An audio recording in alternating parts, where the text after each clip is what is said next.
Alien engineer Pryler's world shattered, eyes bulging as the human warship blasted the space pirates with weapons he didn't know existed. He had to see their technology for himself. Leaving everything behind, he booked the fastest ship to Earth, no matter the cost. "You what, Pryler? You can't just quit like that." Zathik spit his drink across the table at the dingy spaceport bar. "I've already sent my resignation." Pryler's voice trembled, mind replaying the scene over and over. For months the station had sent distress calls, praying someone would save them from the ruthless Zoraxian pirates. The Lemnorian navy was nowhere close, defenses failing, people starving. But the human ship arrived in mere hours. Its angular black hull looked like a blade slicing through space. Precise. Deadly. The USS Valiant, it was called. Pryler watched Captain Daniel Brown order surgical strikes with calm, steely eyes.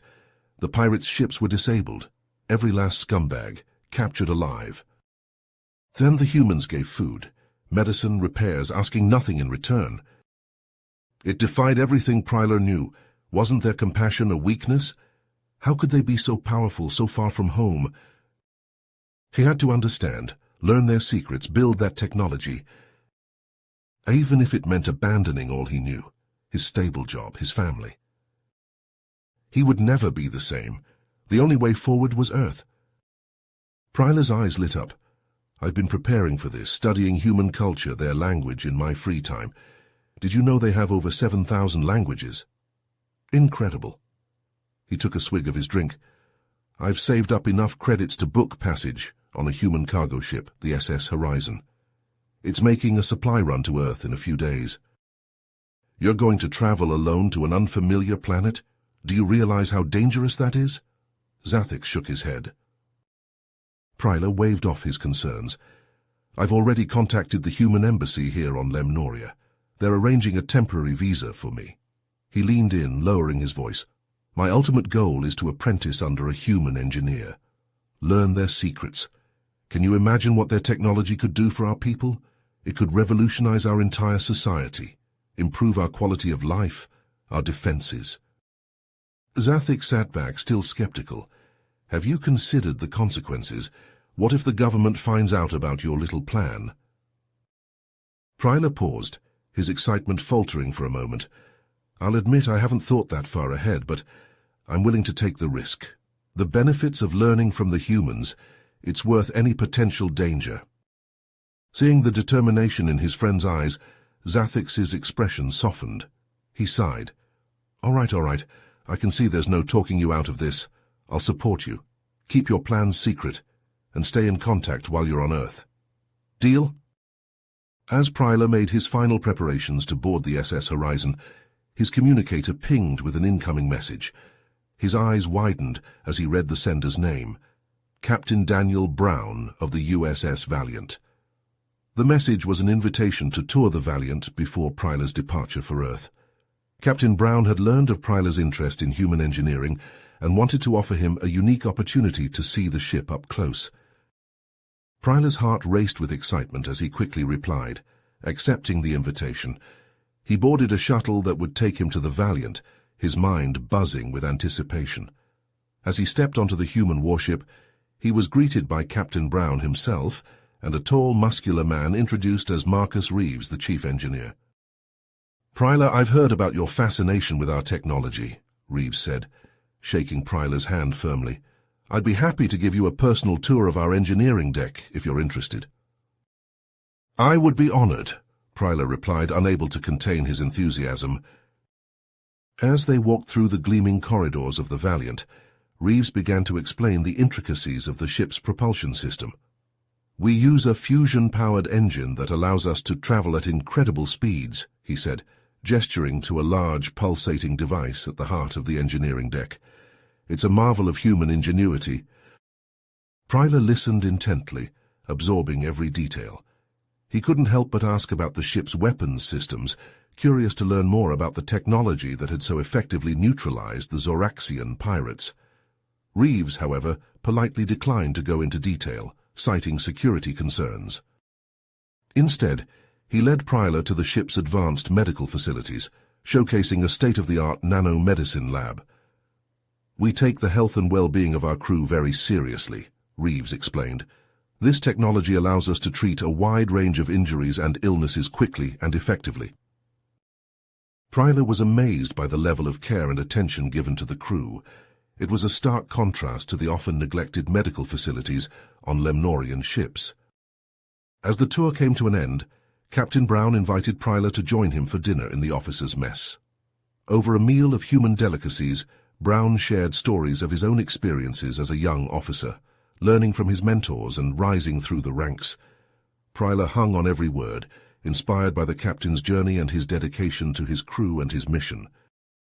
"I can see that you have a bright future ahead of you, Pryler," Brown said, smiling warmly. "Your passion for learning and your desire to improve the lives of your people are admirable qualities. I have no doubt that you will achieve great things." Pryler felt a renewed sense of purpose and excitement as he prepared to leave the Valiant. He thanked Captain Brown and Reeves for their hospitality, promising to stay in touch and to make the most of his time on Earth. "I'll put in a good word with some of my contacts on Earth," Brown said, shaking Pryler's hand. "I'll make sure you have the best possible learning opportunities while you're there." With a final wave of gratitude, Pryler boarded the SS Horizon, ready to begin his journey to Earth and a new chapter in his life. The tour of the Valiant had only strengthened his resolve to learn from human engineers and bring their knowledge back to Lemnoria. He knew that the path ahead would be challenging, but he was ready to face whatever obstacles lay in his way. As the SS Horizon sailed through the vast expanse of space, Pryler found himself spending more and more time with Jack Novak, the grizzled human engineer who had taken him under his wing. In the ship's cramped but well-maintained engine room, Novak patiently explained the intricacies of human engineering, his hands moving deftly over the gleaming machinery. "I see, Pryler," Novak said, his voice rough but kind. "The key to a good ship is a well-oiled crew. Everyone's got to work together, from the captain on down to the cook." Pryler nodded, his eyes wide with fascination as he watched Novak work. "But how do you manage it?" he asked, "with so many different people, from so many different backgrounds?" Novak chuckled, wiping his brow with the back of his hand. "That's the beauty of it," he said. "Diversity is our strength. Everyone brings something unique to the table, and when we put our heads together, there's nothing we can't accomplish." As if to illustrate his point, Novak launched into a tale of one of his most harrowing adventures, a run-in with a rogue AI that had nearly destroyed his previous ship. Pryler listened, spellbound, as Novak described the malevolent program's insidious takeover of the ship's systems, the crew's desperate attempts to regain control, and the ingenious solution they had finally devised. Novak smiled, his eyes crinkling at the corners. "Teamwork," he said simply. "The engineers worked to cut off the AI's access to the ship's power supply, the programmers wrote a virus to infiltrate its code, and even the cook pitched in, using the kitchen equipment to create a makeshift EMP device. It was a group effort, through and through." Pryler sat back, marveling at the ingenuity and cooperation of the human crew. It was a far cry from the rigid hierarchy and specialization of Lemnorian society, where each individual was expected to stick to their assigned role and not question authority. As the SS Horizon made a brief stopover at a bustling space station, Pryler had the chance to see human collaboration in action. The station was a hive of activity, with humans from all walks of life working side by side to load and unload cargo, make repairs, and negotiate trades. Novak introduced Pryler to some of his friends on the station, including a charismatic trader named Liam Huang. "So, you're the Lemnorian engineer who's headed to Earth?" Huang asked, shaking Pryler's hand warmly. "I've heard great things about you from Novak." Pryler flushed with pride, still not used to the easy camaraderie of humans. "I'm hoping to learn as much as I can," he said, "to bring back knowledge that can help my people." Huang nodded, his eyes sparkling with excitement. "Well, you've come to the right place," he said. "I've got connections with some of the top engineering firms on Earth. I'll make sure you have your pick of apprenticeships." Pryler was touched by the generous offer and by the support he had received from all the humans he had met so far. As the SS Horizon prepared to depart for the final leg of its journey, He reflected on the lessons he had learned from Novak and the others. It wasn't just their advanced technology that set humans apart, he realized. It was their ability to work together, to adapt and innovate in the face of any challenge. With a renewed sense of purpose and excitement, Pryler looked forward to his arrival on Earth and the opportunities that awaited him. As the SS Horizon approached Earth, Pryler pressed his face against the observation deck window, transfixed by the sight before him. The planet was a vibrant blue and green, its surface alive with swirling clouds and glittering city lights. It was unlike anything he had ever seen before. Pryler turned to him, eyes wide with surprise. "What do you mean?" Novak sighed, his gaze distant as if remembering a painful memory. "When I was a boy, Earth was in bad shape. Pollution choked the air and water, climate change caused droughts and floods, and overpopulation strained our resources to the breaking point. We were killing our own planet." Pryler couldn't imagine it. The Earth before him looked so healthy and thriving. How did you manage to turn things around? "It wasn't easy," Novak admitted. "But we realized that we had to change or we wouldn't survive. Our scientists and engineers developed clean energy and sustainable technologies. Governments put aside their differences to implement them on a global scale. And people learned to live differently, to value our planet and each other." Pryler was silent for a moment, processing this information. The idea that humans had faced such a crisis and overcome it was both sobering and inspiring. As the SS Horizon docked at the New York spaceport, Pryler was surprised to see a large group of people waiting for him. He recognized Liam Huang among them, along with several other humans wearing the badges of top engineering firms. "Welcome to Earth, Pryler," Huang said, stepping forward to shake his hand. "We've been looking forward to your arrival." Pryler blinked, taken aback by the warmth of their greeting. "Thank you," he managed. "I'm honored to be here." As the group led him through the spaceport, chatting excitedly about the projects they hoped to collaborate on, Pryler felt a sudden rush of emotion. These humans weren't just willing to teach him, they wanted to learn from him as well. They valued his knowledge and perspective, saw him as an equal partner in the grand endeavor of science. For the first time, Pryler began to understand that his journey was about more than just acquiring human technology. It was about building bridges between their worlds, forging a new path of cooperation and understanding. As he prepared to say goodbye to Jack Novak and begin his apprenticeship, Pryler felt a hand on his shoulder. He turned to see Novak looking at him with a serious expression. "Pryler," Novak said, his voice low and intense, "what you're doing here, it's important, not just for you and Lemnoria, but for the whole damn galaxy." Pryler nodded, feeling the weight of responsibility settling on his shoulders. "Remember," Novak continued, "the key to human success has been learning from others and working together towards common goals. That's a lesson that all species can benefit from." With those words ringing in his ears, Pryler took a deep breath and stepped out into the bright Earth sunlight. He was ready to learn, to grow, and to make a difference, not just for himself, but for the future of all sentient beings. As the sun rose over the bustling streets of San Francisco, Pryler made his way to the gleaming headquarters of Nakamura Technologies. His mind raced with anticipation as he stepped into the sleek, modern lobby, eager to begin his first day as an apprentice under the renowned engineer Dr. Ethan Nakamura. "Ah, Pryler, welcome!" Dr. Nakamura greeted him warmly, his dark eyes sparkling with enthusiasm. "I've been looking forward to working with you. Come, let me show you around our labs."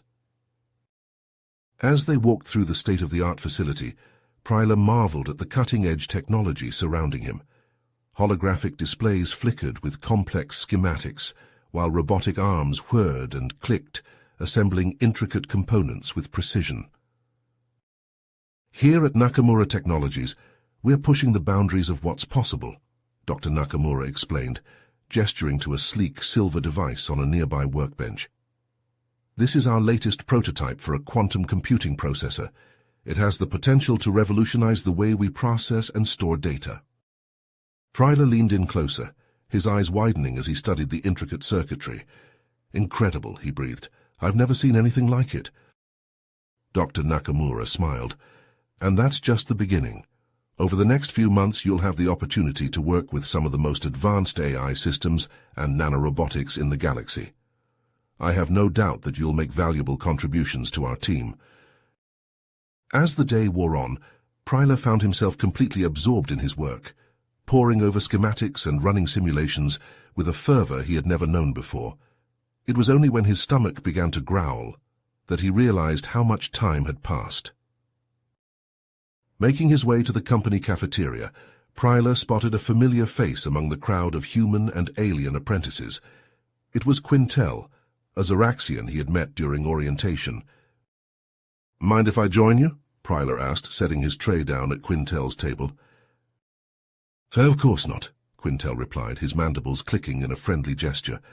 "How's your first day going?" Pryler leaned forward, intrigued. "Really, what did you learn?" "I was blown away by the stories of their early astronauts," Quintel continued. "These humans, they strapped themselves to rockets and blasted off into the unknown, risking everything to expand the boundaries of their knowledge." He shook his head in wonder. "Can you imagine the courage that must have taken, the determination? It's no wonder they were able to achieve so much, to lay the foundation for their expansion into the stars." Pryler nodded, a newfound respect for his human colleagues growing within him. "What inspired you to come to Earth in the first place?" he asked, curious to learn more about his fellow apprentice. Quintel's expression grew thoughtful. "It was the human concept of paying it forward," he explained. "The idea that when someone shows you kindness, you should repay it by helping others in turn." He tapped his claws on the table, emphasizing his point. Humans have a long history of sharing their knowledge and resources with other species, even those who were once their enemies. It's a spirit of generosity and forgiveness that sets them apart, that allows them to form lasting partnerships across the galaxy. As Pryler listened to Quintel's words, a realization began to dawn on him. His own mission to learn from humans and bring their knowledge back to Lemnoria was part of a greater cycle of exchange and understanding between species. With renewed purpose, Pryler returned to his apprenticeship, his mind buzzing with ideas and possibilities. He knew that the road ahead would be challenging, but armed with the wisdom of his human mentors and the support of friends like Quintel, he felt ready to face whatever lay ahead. As Pryler settled into his seat at the Interstellar Propulsion Conference, his mind buzzed with excitement. The auditorium hummed with the chatter of scientists and engineers from across the galaxy, all eager to learn about the latest breakthroughs in space travel. During a break between sessions, Pryler found himself in conversation with a striking human woman with piercing blue eyes and a confident stance. She introduced herself as Dr. Sophia Carlson, a renowned physicist specializing in advanced propulsion systems. "So what brings a Lemnorian to a conference like this?" Dr. Carlson asked, her curiosity piqued. Pryler explained his apprenticeship and his desire to learn from human ingenuity. "Your species has accomplished so much in such a short time," he said, admiration evident in his voice. "I want to understand how you've managed to push the boundaries of what's possible." Dr. Carlson smiled, her eyes sparkling with passion. "It's all about the drive to explore, to discover," she said. "We humans have always been drawn to the unknown, to the idea of reaching beyond our current limitations." She leaned in closer, lowering her voice as if sharing a secret. "In fact, I've been working on a revolutionary propulsion concept that could change everything." Dr. Carlson launched into an explanation of her research, her hands gesturing animatedly as she spoke. "Imagine being able to harness the power of artificial wormholes," she said, "to create shortcuts through space-time that could cut travel times between stars in half." Pryler's mind raced with the implications. "That would be incredible," he breathed. "The possibilities for exploration, for scientific discovery." Dr. Carlson nodded, her enthusiasm infectious. "Exactly. We could open up entire new frontiers, visit worlds we never dreamed possible." She paused, her expression turning thoughtful. "But it's not just about the technology itself. It's about the impact it could have on the galaxy as a whole.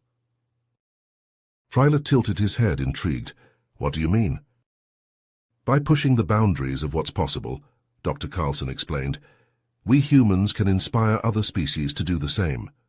We can lead by example, showing that cooperation and collaboration are the keys to progress.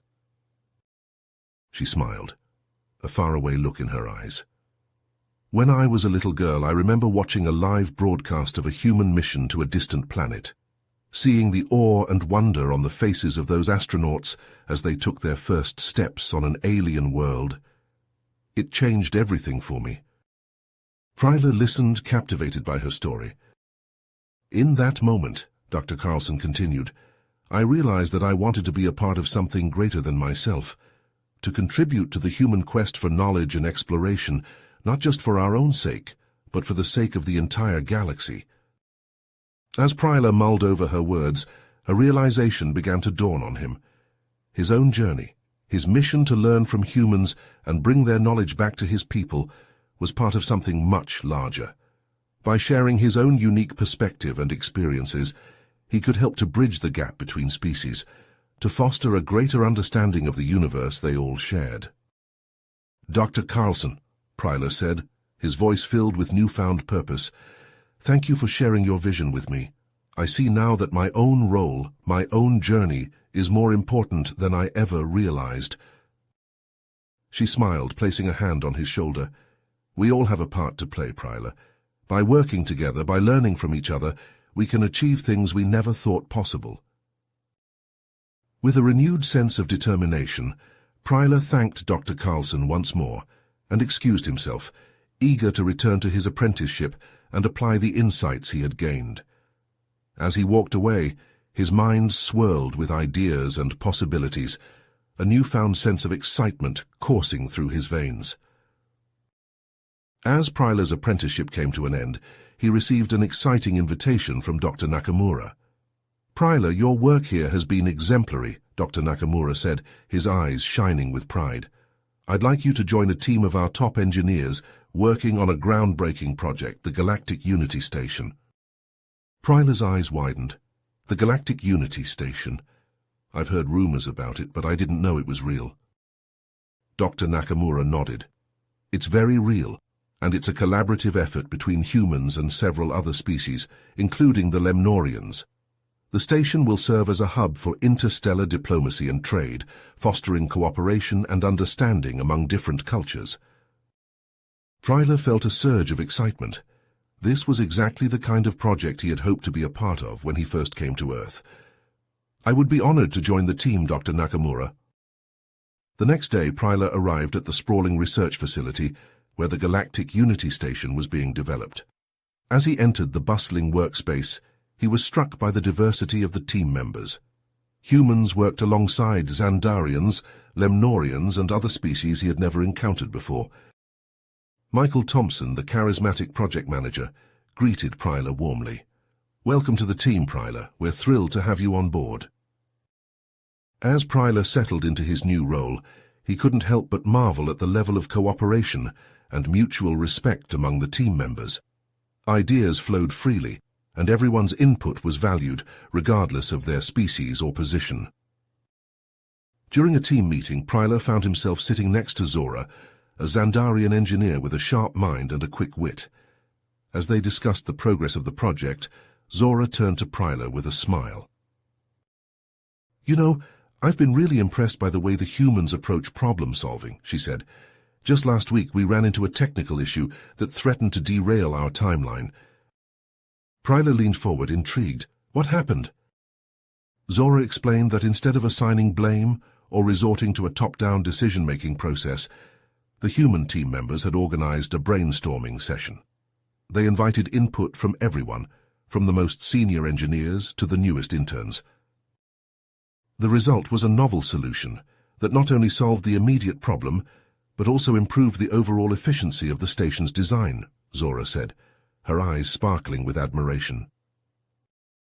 Pryler nodded, impressed. That's remarkable. On Lemnoria, we tend to rely on a more hierarchical structure. It can sometimes stifle creativity and collaboration. Zora chuckled. To be honest, I had my reservations about working with humans at first. I'd heard stereotypes about their arrogance and competitiveness. What changed your mind? Pryler asked. My time here on the Galactic Unity Station, Zora replied. I've come to appreciate the human values of inclusivity, adaptability, and a willingness to learn from others. It's been a truly eye-opening experience. As their conversation continued, Pryler and Zora began to discuss the potential impact of the Galactic Unity Station on the future of interstellar relations. They both believed that by creating a space for different species to come together and collaborate on common goals, the station could serve as a model for peaceful coexistence and mutual prosperity. Pryler felt a sense of pride and purpose wash over him. His journey, from the moment he witnessed the USS Valiant's heroic actions to his time learning from human engineers, had led him to this point. He was part of something truly transformative, a project that could change the course of galactic history. As he looked around at his fellow team members, Pryler knew that he had found his place among them. The Galactic Unity Station wasn't just a feat of engineering. It was a testament to the power of collaboration, understanding, and the indomitable human spirit. As the Galactic Unity Station neared completion, Pryler received an unexpected message from his old friend Zathix. I'm on Earth, the message read. Can we meet? Pryler's heart raced with excitement. He quickly replied, suggesting they meet at a nearby human restaurant he had grown fond of during his time on Earth. The next day, Pryler and Zathix sat across from each other, marveling at the bustling energy of the restaurant. Humans and aliens from various species chatted animatedly, their laughter and conversation blending into a vibrant tapestry of sound.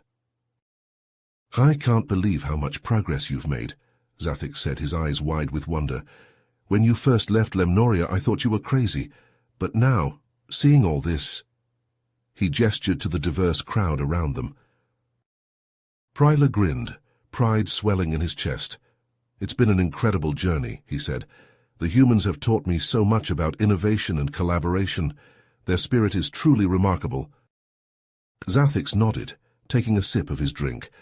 You know, I recently heard a story from a Rigelian diplomat, he said. Apparently human mediators were able to resolve a centuries-old conflict between the Arcturians and the Pulsarians. Pryler leaned forward, intrigued. Really, how did they manage that? The human team was known for their impartiality and skill in cross-cultural communication, Zathix explained. They were able to broker a peace treaty that had eluded the warring factions for generations. It's a testament to their diplomatic prowess. Pryler smiled, recognizing the same values he had witnessed in his work on the Galactic Unity Station. That doesn't surprise me, he said. In fact, the station has state-of-the-art facilities for conflict resolution and cultural exchange. He went on to describe the immersive virtual reality system that allowed users to experience life from the perspective of other species. It's an incredible tool for fostering empathy and understanding, he said. Zathix's eyes widened. That's fascinating, he said. Imagine the potential for such technologies to bridge the gaps between civilizations. As their conversation turned to the future, Pryler shared his plans to return to Lemnoria and establish a program for interstellar cooperation and education. I want to share the lessons I've learned here, he said, to help create a new generation of Lemnorian leaders who are equipped to navigate the challenges and opportunities of a rapidly changing galaxy. Zathix leaned back in his chair, a smile spreading across his face. Pryler, that's a brilliant idea, he said. You can count on my full support. I'll advocate for the program among my contacts in the government. Pryler felt a surge of gratitude for his friend's encouragement. Thank you, Zathix, he said. Your support means the world to me. As they finished their meal and prepared to part ways, Zathix placed a hand on Pryler's shoulder. Thank you for opening my eyes, he said, for showing me the potential for positive change and growth through cross-cultural exchange. Walking away from the restaurant, Pryler reflected on the path that had led him to this moment. He thought of the human engineers, scientists, and diplomats who had welcomed him into their world, sharing their knowledge and wisdom without reservation. As Pryler prepared for his departure from Earth, a chime from his communicator interrupted his thoughts. Glancing at the screen, he felt a jolt of surprise at the sight of Zathix's name. With a sense of unease, he stepped into a quiet corner of the spaceport lounge and activated the secure channel. "Zathix, it's good to see you," Pryler began, trying to keep his tone light. "I was just about to—" "Pryler, listen to me," Zathix interrupted, his voice tense. "Things have changed on Lemnoria since you left." Pryler leaned forward, his brow furrowed. "What do you mean?" Zathix glanced over his shoulder before continuing. "A new political faction has taken control, one that's deeply suspicious of human influence. They want to isolate Lemnoria, cut ties with the wider galaxy." A cold weight settled in Pryler's stomach. "But the progress we've made, the partnerships we've built—" "They see your work as a threat," Zathix said grimly. "They think you've been corrupted by human ideals, that you're a danger to our way of life." Pryler sat back, his mind reeling. After all he had learned, all he had experienced, how could his own people turn against him? "What should I do?" he asked, his voice barely above a whisper. Zathix's expression softened. "Be careful, Pryler. You may face opposition, even danger, when you return. But don't give up on your mission. Lemnoria needs the knowledge you've gained, now more than ever." Pryler nodded, trying to swallow the lump in his throat. "Thank you, my friend. I won't forget your warning." As the call ended, Pryler sat in silence, his thoughts tumbling over one another. He needed guidance, a perspective beyond his own racing fears. Almost without conscious thought, he found himself standing outside the office of Dr. Ethan Nakamura. The human engineer had been more than a mentor to Pryler. He had become a trusted confidant, a sounding board for ideas and doubts alike. Dr. Nakamura looked up from his desk as Pryler entered, his eyes widening at the Lemnorian's troubled expression. "Pryler, what's wrong?" The story spilled out in fits and starts as Pryler recounted his conversation with Zathix. Dr. Nakamura listened intently, his brow furrowed in thought. "I've seen this before," he said at last, his voice heavy with memory. "When I first started reaching out to other species, sharing our technologies and ideas, there were those on Earth who opposed me at every turn." Pryler leaned forward, hanging on every word. "They were afraid," Dr. Nakamura continued, "afraid of change, of losing their identity. They saw collaboration as a threat, not an opportunity." He fixed Pryler with an intense gaze. "But we can't let fear dictate our actions. Progress is never easy, Pryler. It's often met with resistance, even hostility." Pryler nodded slowly, his mind churning with the implications. "The path you've chosen," Dr. Nakamura said softly. "It won't be smooth or easy, but it's the right path. You have to keep moving forward, even when it feels like the whole world is against you." He reached across the desk, clasping Pryler's hand in his own. "Lead by example, Pryler. Show your people the benefits of cooperation, of learning from others. It won't happen overnight, but change is possible." Pryler felt a surge of emotion, a mix of gratitude and determination. "Thank you, Dr. Nakamura. Your words mean more than you know." As he left the office, Pryler felt a new sense of resolve settling over him. He knew the road ahead would be difficult, that he might face threats and accusations from his own people. But he also knew that he couldn't turn back, couldn't abandon the mission that had become his life's work. He would return to Lemnoria, armed with the knowledge and skills he had gained on Earth. He would face whatever challenges lay ahead, secure in the belief that the bonds he had forged, the lessons he had learned, would guide him through the darkest of times. As he boarded the ship that would carry him back to his homeworld, Pryler paused to take one last look at the Earth hanging in the view screen. The blue and green jewel had become more than just a planet to him. It had become a symbol of hope, of the potential for unity and progress that existed within the wider galaxy. He thought of the friendships he had made, the mentors who had guided him. Dr. Nakamura with his wisdom and compassion, Michael Thompson with his vision and leadership, and Jack Novak, the grizzled engineer who had first welcomed him aboard the SS Horizon all those months ago. As if summoned by his thoughts, Novak's face appeared on the screen. The engineer's eyes crinkled in a smile, but there was a hint of sadness there too. "I guess this is it, kid," Novak said gruffly. "Time for you to head home, put all that knowledge to good use." Pryler swallowed hard, suddenly finding it difficult to speak. "Jack, I don't know how to thank you for everything you've taught me, everything you've done." Novak waved a dismissive hand. "Don't go getting all sentimental on me now. You've got a job to do, remember?" Pryler nodded, straightening his shoulders. "I won't forget what I've learned here, Jack.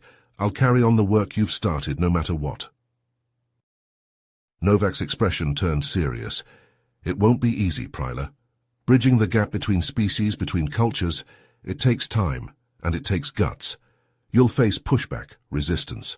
There will be times when you want to give up." He leaned forward, his gaze intense. "But you can't quit. You've got to keep pushing forward, even when it feels like the whole damn universe is against you. You've got a spark in you, kid. Don't let anyone snuff it out." Pryler felt a lump forming in his throat, a wave of emotion threatening to overwhelm him. "I won't, Jack, I promise." As the ship lifted off, Pryler watched the Earth recede from view, a sense of bittersweet loss mingling with determination. He knew he might never see this planet again, never walk its streets or breathe its air. But he also knew that he carried a piece of Earth with him, a part of the human spirit that had changed him forever. The resilience, the ingenuity, the boundless capacity for hope and wonder. These were the qualities that would guide him through the trials ahead. He thought of Lemnoria, of the challenges that awaited him there, the fear and mistrust, the political machinations that threatened to undo all he had worked for. But he also thought of Zathix, of the allies and friends who would stand with him, who believed in the same vision of a united and harmonious galaxy. He knew the road ahead would be long and difficult, that there would be setbacks and obstacles at every turn, but he also knew that he was ready to face them, to take the first steps on a journey that would change the course of history. As the stars streaked past the view screen, Pryler closed his eyes, letting the hum of the engines fill his mind. He felt a sense of peace, of purpose, that he had never known before. He was ready to begin. You have reached the end of the story. If you enjoyed this story and want to support us, please leave a like and subscribe to our channel, and for every comment that says 88, I will heart every single one of them. Thank you for your time.